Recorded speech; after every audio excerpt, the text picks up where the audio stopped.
to us again.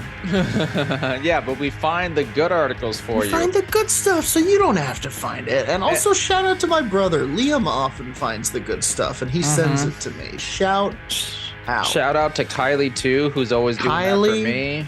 Crushing it. She's bought a Doom. She's bought a Doom. Cryptid. You as well, shouting it out on Twitter for us. Getting all kinds of shout outs. Oh, also, welcome to Werewolf Radar, the world's premier paranormal preparedness podcast. My name's Jordan Dahl. I am Roger Norquist. Today's episode of Werewolf Radar is brought to you by the Monstroco Nocturne Bar. Decadent layers of nougat, caramel, peanuts, and spiders wrapped in luscious dark chocolate and served up just in time for Halloween. The Nocturne Bar from Monstroco. What the fuck? Indeed. I'm wondering, is it as savory as I think it is? And do I go to a specialty chocolatier store or just kind of pick this up at the grocery store? You'll find them slipped in with other bars, like snuck in with the Kit Kats and like in with the Snickers in there and stuff. And and sometimes even inside the wrapper. You'll unwrap it and be like, oh, there's another bar in here. Oh, it's got a wrapper on it. It'll be a Monstroco Nocturne most of the time. Oh, it's kind of like a reward. It's kind of like a Monopoly board game. Yeah, they're doing. And as far as is it savory, chocolate I bars. would say tangy. I would say there's a crispy tanginess to it. I'm not sure what it is. It might be the peanuts, but it's almost like those mango chili doubles, you know? I do. Kind of like that. It's not bad. Unless you have like an open wound or you get one of the pincers. I'm willing to play that gamble. I eat three Musketeers all the time. Yeah? That's and like there's razor blades in there. Oh boy. You shouldn't be. I don't know what the current science is on how many razor blades you should be eating, but I think the daily limit's 11%. each Milky Way. I know that for a fact. I just looked at the wrapper. Razor blades are 11%. The razor blades in a Milky Way are 11% of the daily amount that you need. Oh, so you got to eat like 9 Milky Ways to get your daily allotted amount of razor blades. Yeah. So you're good having one here or there. Dude, I've been liking. What are we talking about? We're talking about Halloween candy. It's October. I'll talk about Halloween candy with you. Don't fucking dare me. I like how on Tumblr especially, but it's been everywhere, that people are like, look what I found inside my Snickers bar. And it's like, oh, like an Narnia old boot or something. Yeah, the Narnia. One ring was in one. Yeah, the One Ring. That's good. What would you put inside yours? To give to a child so they have a rip-roaring bad time. To like frighten them. Yeah. To frighten them? The 1941 Dumbo Pink Elephants video. Oh, that one's frightening. Pink elephants. You crack open the Kit Kat. On the way, here they come. Hippity hoppity. Butter. They're walking around the room on the spoon. Something. Maybe. Yeah, something. All I know is that it's the reason and other reasons that don't resonate truly with today's culture. But like that song is where like, you know what? I don't want to watch Dumbo. I'm good. It's creepy. It's almost as though Dumbo has, for some reason, entered an alternate dimension. I say the remake of it should have done that song and done it full on, absolutely. No breaks. Oh, could you imagine? And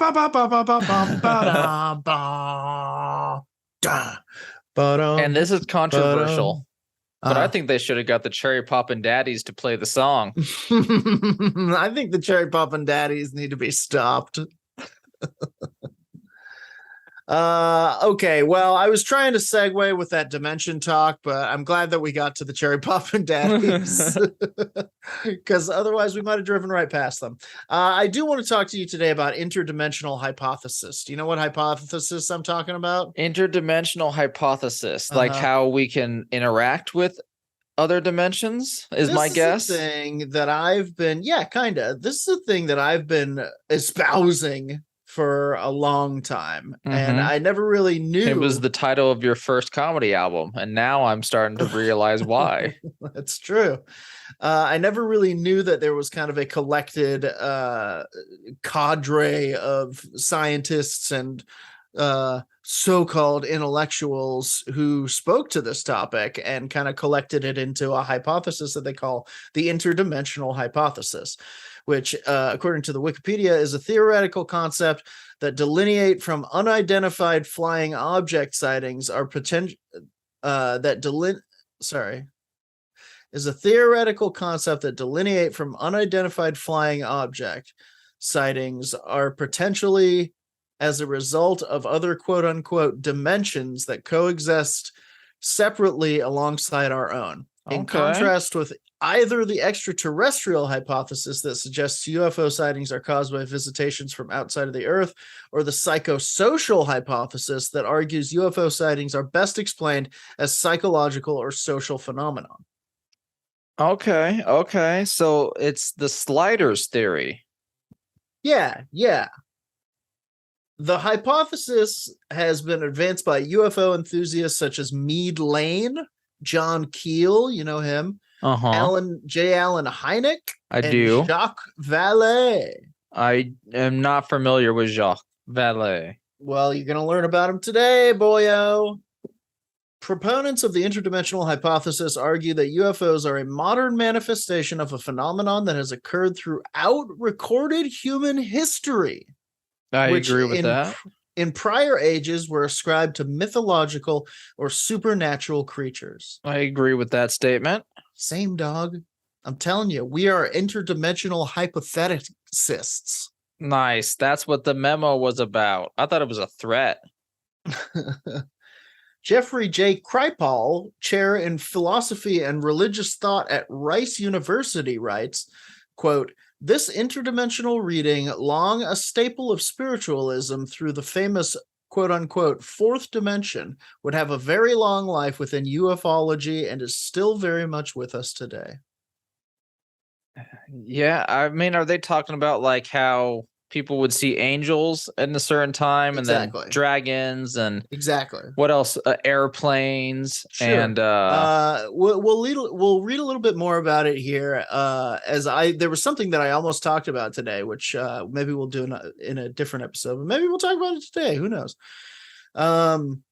So in the late 19th century, the metaphysical term planes was popularized by H.P. Blavatsky, who propounded a complex cosmology consisting of 7 planes. Okay, he named them. He was like the Earth plane, the Candy Realm, Slimetopia. Was adopted from ancient Greek via Victorian physics that would later be discredited. The term ether was then incorporated into the writings of 19th century occultists.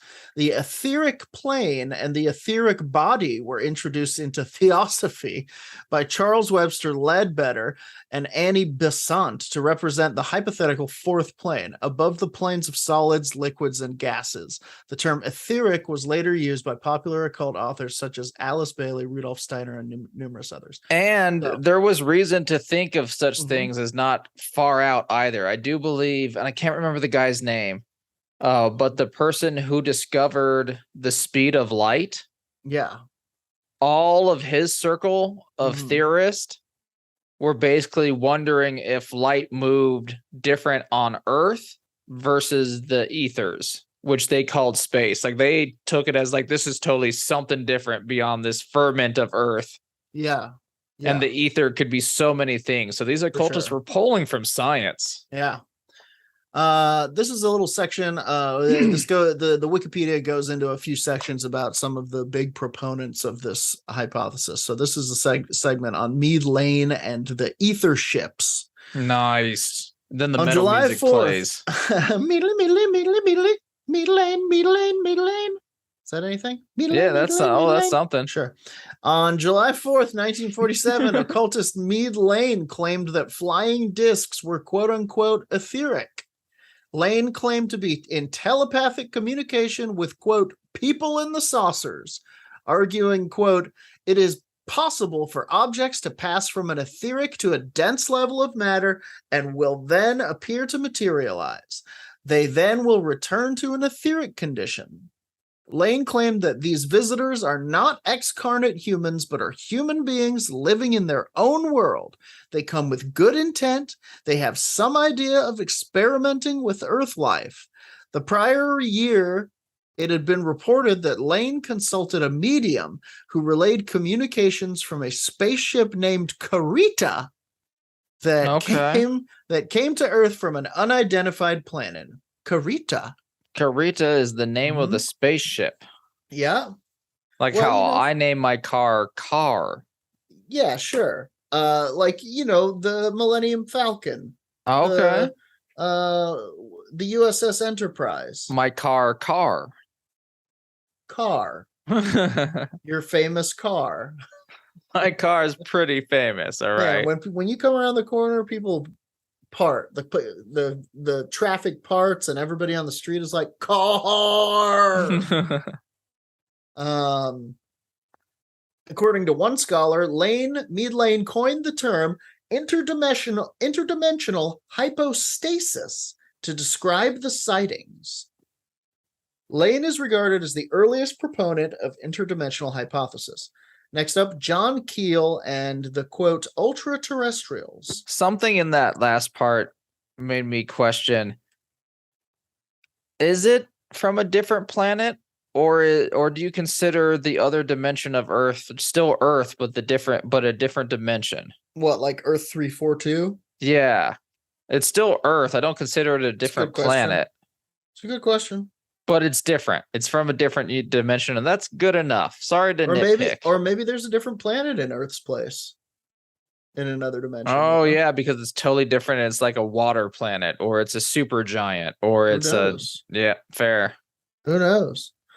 John Keel and the ultra-terrestrials. Although the extraterrestrial hypothesis has remained predominant, by the 1970s, the interdimensional hypothesis began to be embraced by some UFO enthusiasts.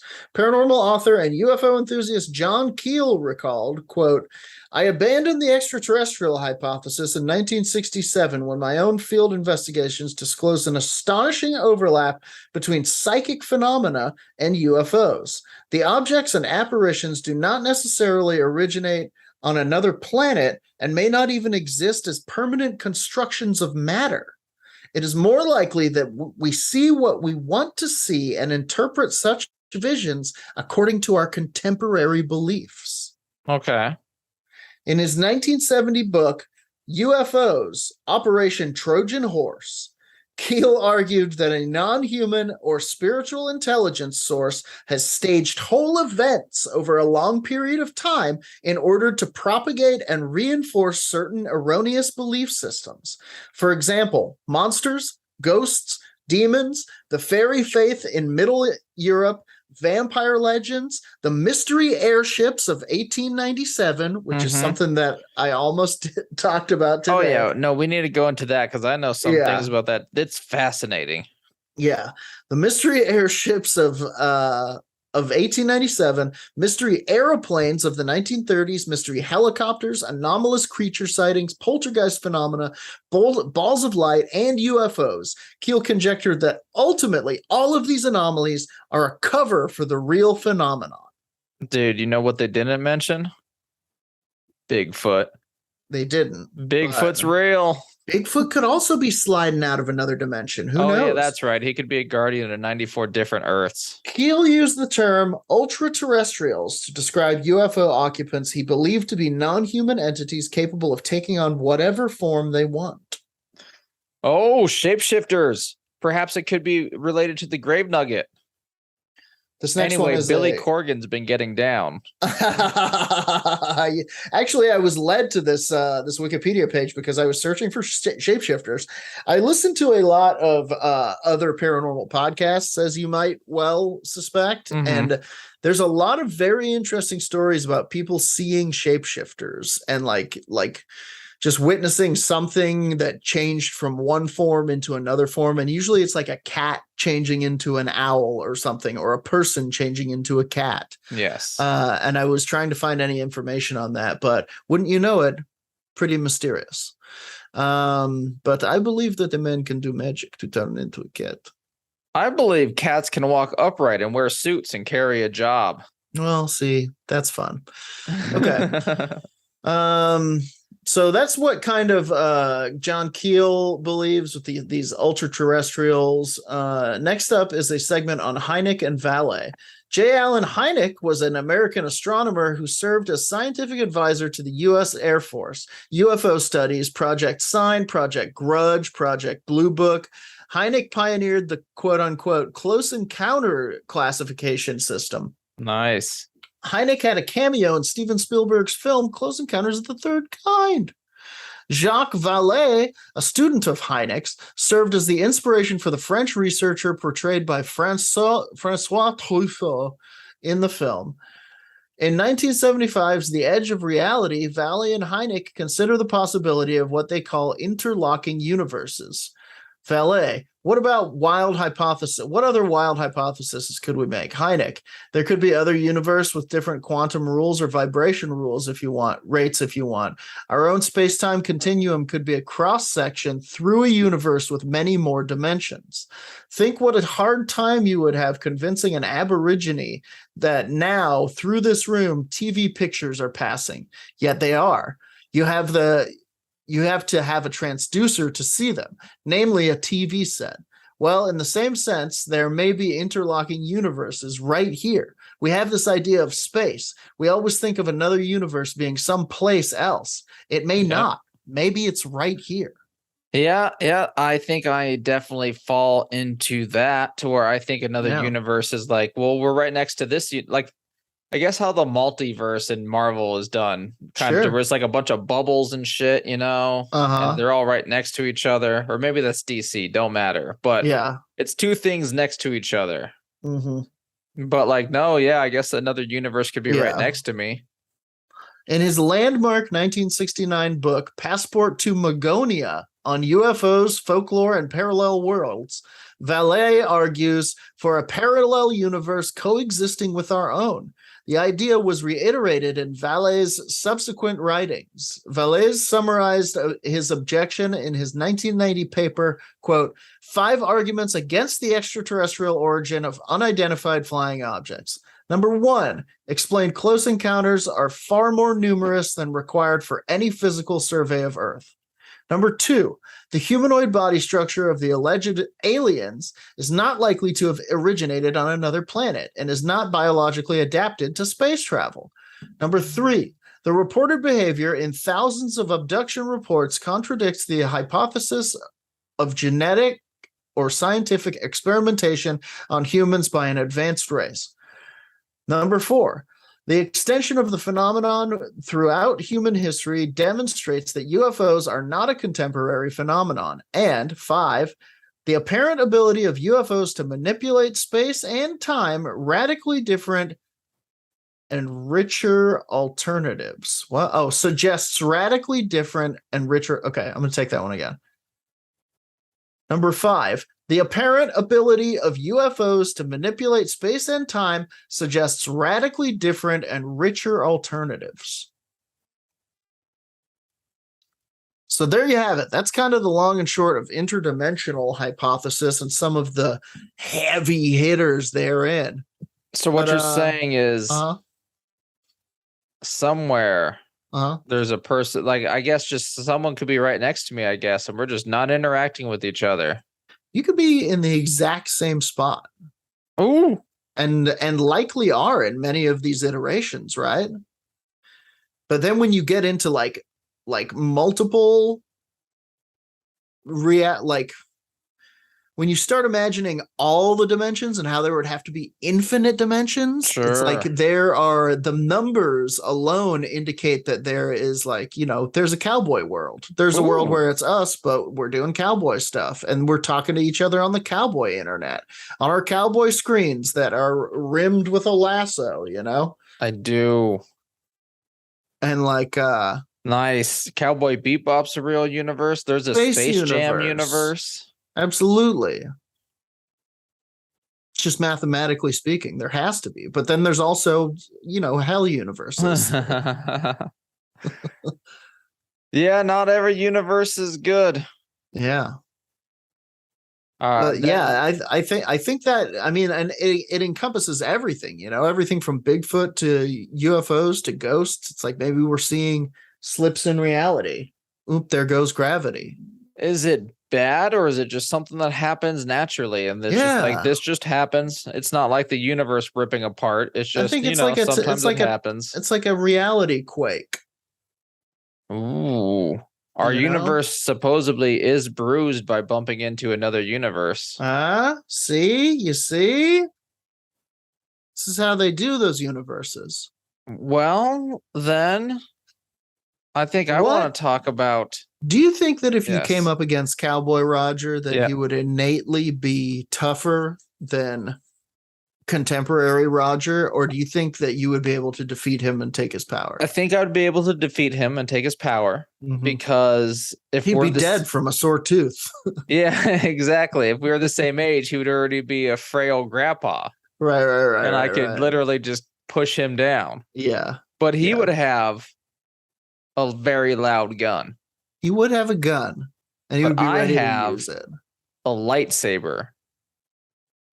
I mean, Well, it's not a real lightsaber. It's a prop lightsaber that you get at Star Wars stores. You boy, it know, would really freak his bean, though, huh? yeah, right. Yeah, Gadzooks! Give him a heart attack. That's how I'm winning this battle. Sure. Mhm.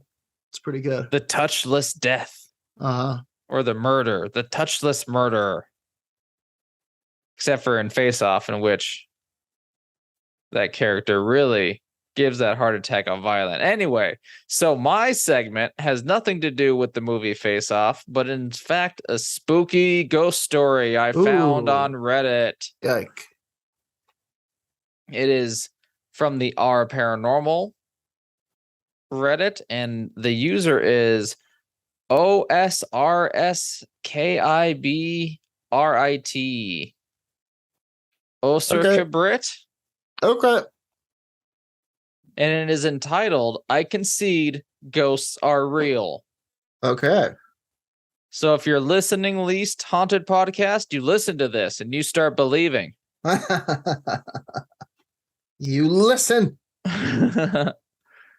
And I will just read their words, and it is a fascinating tale, I thought. It gave me some goosebumps. So if you have a weak heart, prepare for a heart attack. Oh, no. Oh, should we not do that? We're doing it anyway. It's too late to go No, back. you should prepare for it. Because if Okay. it happens, it's not our fault. We told you to be prepared. Exercise right now. Start getting some cardiovascular in. Start eating more vegetables. So by the time I finish this story, you will not die. I concede ghosts are real. What I just experienced is going to be hard for me to overlook. I'm not trying to be rational no more. You guys win. Ghosts are real. Twice now, I've had a weird experience in the same place, my grandma's attic. Once a couple of years ago, and just 5 minutes ago the second time. Let me start with the prequel. To give you an idea, my grandma has a house, and the attic is basically like the second floor over the whole house. It's a ranch-style house is what it sounds like, if you're Mhm. familiar. Yeah. It's filled with all sorts of things we dump up there that we don't need. Tools, firewood, old toys from childhoods, etc. It's also up there is a short chair and a coffee table. Okay, just Mhm. like set up normally, that's already very creepy. Yeah, asking for it. Do you also believe, Jordan, that if you just like have things unused, like in weird places, such as like a chair and at the crossroads of like a dusty road, or like in this case, a chair and a table, that like something will sit there? It does feel like that, You're doesn't it? asking for this. Feels like a good way to invite something to sit down. Now, where was I? We have the coffee. There is a short chair and coffee table. When I take them out of the attic to the balcony, it's my favorite place to smoke in the house. Tobacco, not weed. LOL. Whoa. Okay. I feel called out. I like the view and the wind. Sometimes, though, I'm too lazy to bring them out and smoke in the attic, looking around at all the junk. Mm. One day, I was going up there. I mean, you could leave them on the balcony, I think. Yeah, but he chooses to do this each and every day. Mm-hmm. One day, I was going up there, and as soon as I stepped foot on the front stair, I got a fight or flight response for seemingly no reason. It was the middle of the day, and I've been in the attic 1,000 times. I'm not scared of it. I'm not a kid. Okay. I'm not a baby. I understand what attics are. But I know it's not just you see, a different house in the sky that's above my house and that someone else lives there. I know I'm not scared of them. But for some reason, I was getting chills and my heart was beating fast. As soon as I went up to the last step, I stopped and looked around the attic. I had nothing to be afraid of, but it's just instinct. I couldn't go into the attic without checking it out first. I spent like 30 seconds just looking in the attic in silence before courage came back to me to walk forward. While walking toward the table, for some reason, I thought, what if a demon's watching me right now? Whoa! And that's why I have a bad feeling. Scary. That's where I go like immediately though. Yeah, my brain likes to inject wild horrors. I instantly laughed it off, and I thought to myself, let him show himself, and I'll show him who's boss. And as soon as I finished that thought, I heard a loud shuffle like someone's footsteps dragged out on the ground. I instantly froze midway and just looked in the direction where that came from. I spent at least a minute looking, frozen, expecting a big-ass rat or something to pop out from somewhere over there. When I finally got my courage back, as soon as I was about to continue to the table, finally to do what I came for, I heard another loud noise that froze me. This time, a distorted piano played. I kid you not, the most demonic, out-of-tune chord you can imagine. Good Lord. We're talking discordant. Like a sound a horror movie producer would put on a jump scare. On cue, I, of course, immediately dashed toward the stairs and noped the fuck out of there. I'm going to use that from now on. Nope the fuck out. When I went downstairs, I entered the room my family was in and tried my best to pretend I wasn't running from a demon. LOL. Wow. My mother heard the piano and she thought I found my childhood toys and was fooling around with them. I went with that story and told her that surprisingly the batteries were still holding out. They must be good. I think he's talking about one of those Casio pianos or keyboards. I wasn't about to tell my family. I seriously thought there was a demon in the attic. After I spent a couple minutes downstairs regaining my composure, I started to think about things rationally again. I felt ashamed that I got scared of nothing. I'm an adult, damn it. I picked up my small balls and went up there again, determined to find that piano and ease my mind forever. Wow. Does it actually say that? It does. Funny. Sorry about that. I heard my own tongue in the microphone. I was like, oh God, sorry, everyone. Got it. No Needed worries. some water. And I'm not afraid to say it. So I went up, immediately walked to the place where the sound came from, and picked up off the wall a big garbage bag filled with toys from my childhood. I started taking things out and found it, a cheap Chinese dingy toy piano. Okay, never mind, we were off. Wow. I tried pressing the keys, but no sound. I flipped it around, opened the battery compartment, and had a brain fart when I saw there was no batteries in the thing. Wow. I took it down. I took it down with me with some batteries and put them in. Wait, what do they think a brain fart is? I think they think a brain fart is when Oh no, you my can't come brain up is with a farting. solution. Oh no, oh, what a bad time. Oh, what would that feel like? Would it go through the eye or the ear? Probably the ears and a little bit through the eyes. Okay. Does your eye flap around, you think, just a I'm little having bit? a brain fart. Yeah. Yeah. So they took it down with them, found some batteries, and tried playing it, but there was no sound.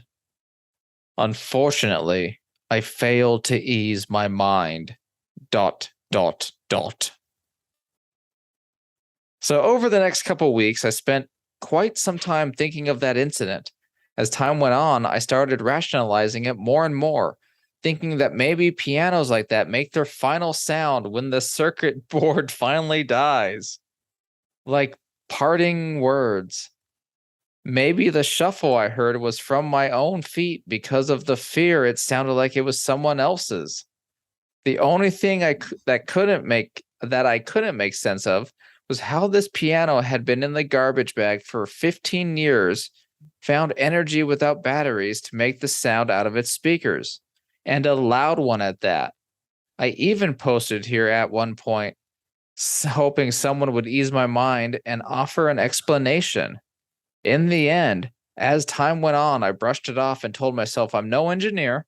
I don't know how circuits work and shit. There could be some way that this happened that was normal, and it was just a coincidence. I went to the attic countless times after, and nothing happened. Yeah, he's being very rational for this, and good for him, because you definitely need to come at all this with a rational mind, because sometimes it could have been the batteries dying, I guess, and that was just what the program tells it to do when it dies, but not in this case, of course. The dragging sound could have been a raccoon or something. You know, they love attics. They love to drag. They love to drag things. They eat with their hands. They eat with their hands and they love drag. No weird sounds, though. No unexplained paranoia. Just peace and quiet as it should be. Well, right until today. Dun, dun, dun. Bum, bum, bum. This happened 23 hours ago. This happened yesterday, October 15th. Yikes. 2 days ago, when you're hearing this, live on the podcast channel.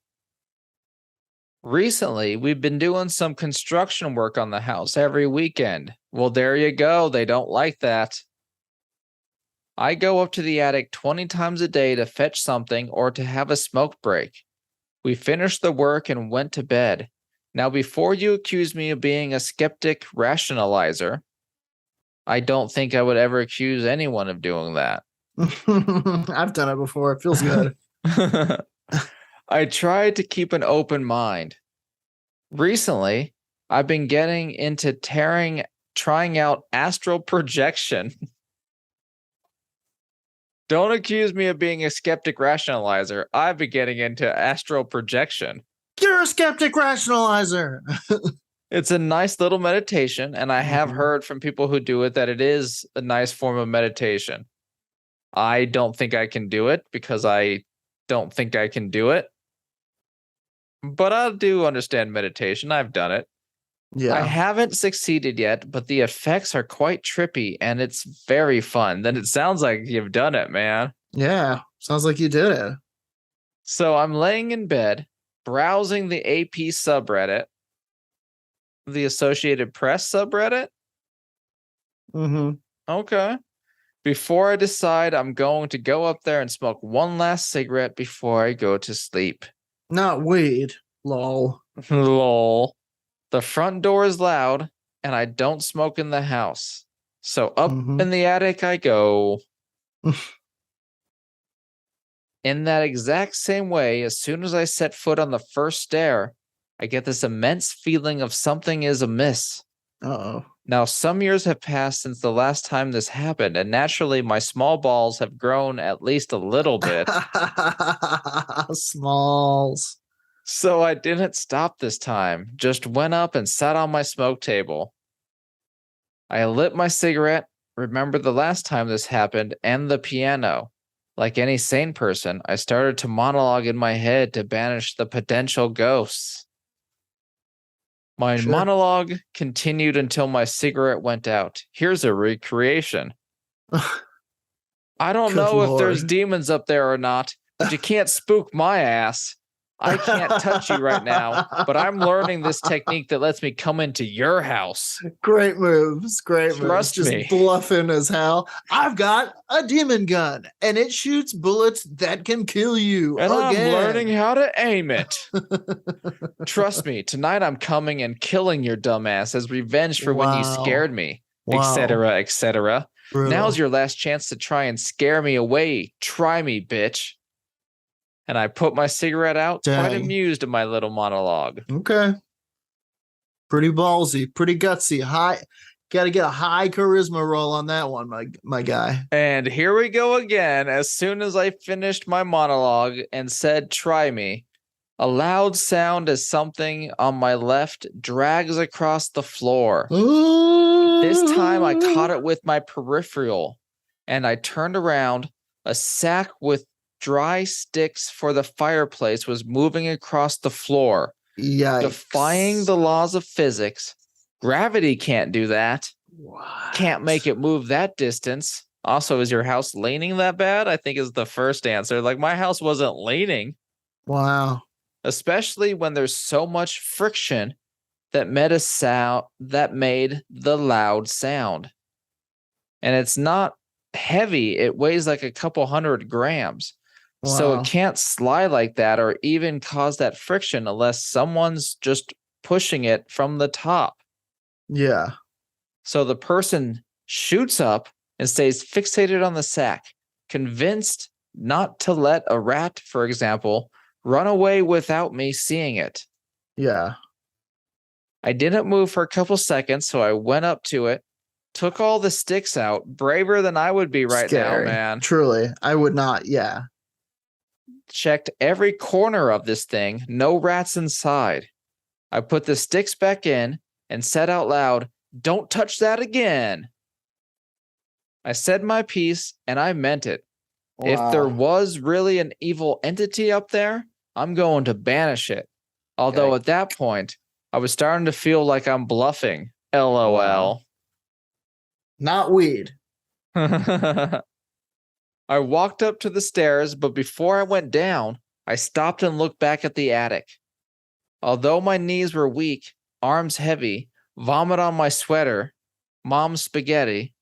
That's not what was written, but I realized what was happening. I got it. Vomit on my sweater already. Mm-hmm. I wasn't going to give in to my fear, so I stared into the void for a couple seconds to establish my dominance. Nice, dude. I don't think that's how you establish dominance. I think that's how you become depressed. Staring into the void. Yeah, you gotta be careful. And again, as if a reply, the sack lightly got dragged again. Though this time just a little bit and just for a split second. Just a light sack dragging. I spent a couple more seconds looking at it, then slowly went down the stairs with a confident walk, shaking a little. Mm-hmm. From all the sack dragging. Originally, I was going to bed, but adrenaline got a little high, so now I'm sitting on the toilet writing this. Maybe a ghost proofreading over my shoulder. Sorry to make this long. I tried my best to write it in an entertaining manner. The seemingly uneventful experience I found just too powerful. Yeah, man, you saw a sack move on its own accord. I don't think I can ever rationalize this. It's just too many things on top of each other. The strong fight or flight before I get the event, the timing that makes this feel like a reply, the hard to explain sound and movement. I know there's a lot of skeptics. I know there aren't a lot of skeptics browsing this sub, but I'd still appreciate some guesses as to what could happen. I'm a believer now and can't over-rationalize things anymore. Wow. Right? It Pretty gave me wild. great goosebumps. I thought it would be perfect Yeah. for this Haunttober Haunttober. Is that what ghost we're story. I calling think it? I'm going to do ghost stories for all of October. Ghostober. So that's I what like I'm it. doing. Next week as well, I'll find something good. Perhaps I'll do Cheesebot of Dooms. We have a listener who wrote out their encounter in our Discord, Pretty and I'm freaky going stuff. to organize that a little bit and maybe do it next week or the week after. We'll Heck see. It's going to yeah. be for October though. All right. If you have a ghost story also, hit us up on our website, werewolfradar.com, Please. or our Discord. We also have a Twitter you can hit us up on. We can keep your name a secret. We want to tell your ghost stories. We love firsthand accounts. We're looking for firsthand accounts. All the Hit time. us up all over the place. You can drop them anywhere and we'll tell them on the pod. On this podcast, the thing you're Absolutely. listening to. It's going to be a short one this week, folks, because we're missing a Nate Balding, but we got to go look for him. Mm-hmm. We have things Frankly, to do. We And got to let's go look for him. Nate. I'm going to go look in the sewers because I know Okay. he has a number of chud acquaintances. Okay. I'll check behind the Cyclops' eye. Remember? Barely. Is that from Jason and the before. Argonauts? I remember before Christmas. I do now. Yeah. That's something I block out. That gave me a lot of nightmares. I'm not going to lie. Okay. I know I've seen the movie multiple times Sure. and people describe it to me. I'm like, I don't remember that. I think I blocked this whole movie out. I'm going to go watch Werewolf by Night right now. I hear it's good. It's on the Disney Plus. All right. You guys are the best. Thank you for your continued support. If you are one of the Dark Council members, if you're not, you can go to patreon.com/werewolf radar and check us out, where you can join us as a Dark Council member, help support the show, and get cool merch and art and stuff and access and things. We're trying to save up and maybe hire a real producer to make this show like live good. Maybe air it live on the YouTube or the Twitch, you know? That's what I think we're saving up for. And Jordan froze. We certainly can. I bet we can make all of that shit happen. But that's what we're building towards, plus other things, such as, maybe just doing this full time in our dream universe. Yeah, absolutely. Maybe we can make this this universe our dream universe. Take back Universe A, as we always say. Take back Universe A. You can join us on Mondays over on Twitch, twitch.tv/werewolf_radar, where we play TTRPGs. Generally speaking, D&D 5e. Right now we're playing a campaign where we all play bards, at least one level in bard in each character. And we're a band called Night Bastard, and we're adventuring in a floating sky city. Filled with dragons and wizards and such. Yeah, and we're looking for a fourth, We're looking for a drummer. We need a drummer. We recently lost our drummer. That while my war gong is a percussive instrument, it is more a melody. It's no drums. Instrument. It's no drum kit. So we're looking for a drummer. Who knows who we'll get, but we'll make sure they're funny. We'll put them through the gauntlet. They'll have to be. Or else. But we're going to go look for Nate now. Thank you for listening. Give us 5 stars all over the place. Until next time, as always, our sign-off line. On the count of 3, 1, 2, 3. Punch the sky! Spaceman Joe.